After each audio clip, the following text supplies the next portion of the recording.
ओवैसी के 3 विधायक, कुशवाहा के सभी विधायक, बस उनकी पत्नी और बेटे को छोड़कर ये सभी जेडीयू में शामिल हो सकते हैं।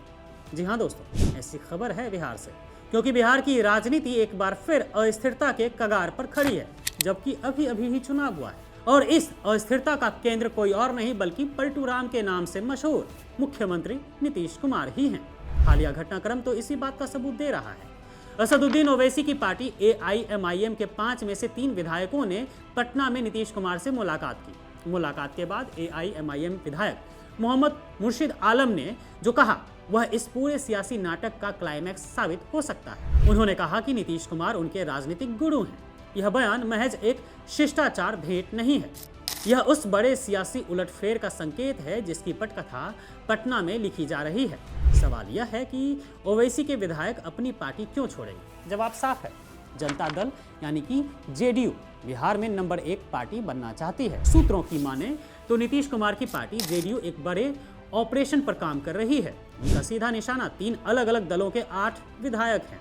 इसमें सबसे बड़ा झटका उपेंद्र कुशवाहा की पार्टी को लग सकता है। खबर है कि कुशवाहा की पत्नी और उनके बेटे को छोड़कर बाकी सभी विधायक पाला बदलने की तैयारी में हैं, जो इस बात का सीधा प्रमाण है कि फ्लोर क्रॉसिंग की तैयारी अंतिम चरण में है। जेडीयू का यह दांव साफ है, विधायकों को तोड़ो, अपनी संख्या बढ़ाओ और बीजेपी को कमजोर करो।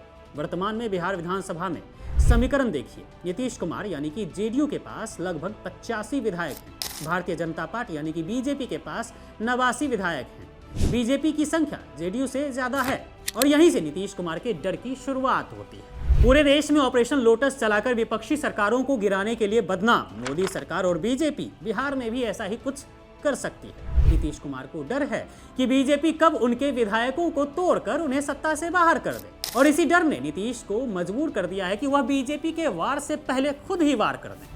वह अपनी पार्टी को सबसे बड़ी पार्टी बनाकर बीजेपी के किसी भी संभावित खेल को नाकाम करना चाहते हैं। उनका मकसद सत्ता में बने रहना नहीं बल्कि अपने दम पर सबसे मजबूत खिलाड़ी बनना है। लेकिन इस सियासी उठापटक का असर सिर्फ बिहार तक ही सीमित नहीं रहने वाला है दोस्तों। इसका सीधा और सबसे बड़ा असर तो केंद्र की मोदी सरकार पर पड़ने वाला है। अगर नीतीश कुमार ने पलटी मारी तो इसका मतलब होगा कि वह बिहार में महागठबंधन या किसी और नए मोर्चे के साथ सरकार बनाएंगे, जिसका सीधा मतलब है बीजेपी से किनारा। और अगर ऐसा हुआ तो जेडीयू यानी कि नीतीश कुमार की पार्टी बिहार और केंद्र सरकार दोनों से अपना समर्थन वापस ले सकती है। आज की तारीख में मोदी सरकार को मजबूत दिखने में जेडीयू का समर्थन बहुत मायने रखता है। अगर जेडीयू केंद्र सरकार से समर्थन वापस लेती है तो लोकसभा में बीजेपी बहुत कमजोर हो जाएगी। राज्यसभा में तो बीजेपी की मुश्किलें कई गुना बढ़ जाएंगी। यह सिर्फ बिहार की सत्ता बदलने की बात नहीं है दोस्तों।